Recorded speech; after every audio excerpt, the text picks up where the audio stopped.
If we want to succeed in integrating students from all over the world in a new environment with students from the home country, we need to pay attention to not only the housing, the roof and food, but also how the students integrate. Someone was summarizing it in a few words and was trying to say that living together alone. One thing we should have in mind when we're talking about international students is there are different aspects to it. You get homesick. And as in a country like Sweden, when it gets awfully dark in the winter, we are all suffering, but you could suffer even more if you're a student from overseas. You have study techniques that you might not be used to. You're working in group works that you might not be used to, or you don't find your way in the academic setting. So I think what you need to be aware of from the student perspective is it's not a holiday. You're not traveling as a tourist. You can't just leave it. You have to find a way of surviving the 2 years or the 3 years that you're actually visiting the university. Do you see yourself naked for the first time, but your clothes on, all your defects, your strengths?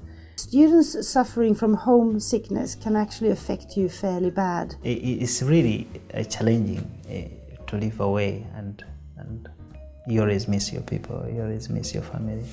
For 4 months, I was physically here, but mentally somewhere else, and it is a lot of challenge. So when I think about it, it's quite a change, even just to come and totally by yourself and just to start a life.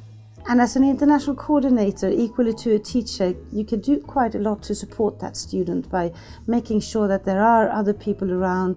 The students have received quite a lot of information before they come, and then on arrival day, I believe quite a few of the students expect someone to meet them somewhere. It could be the housing office delivering a key and making sure that the students actually find their way to the accommodation. The more team up we have around the student during the first weeks, the better.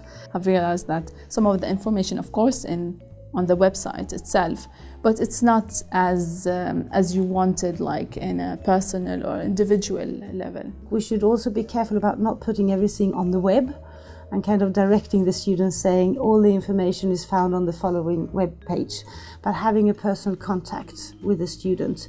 You can't explain things enough. You could always do it one more time in written or in saying. One of the biggest mistakes is that welcome, but this is the way we do it. You're welcome to our university. This is how we do it. There's no one asking you, what are you used to? How does it work where you come from? So we could learn from each other. It's very important that you have this kind of get-together events with teachers, administration and the students so that you mix.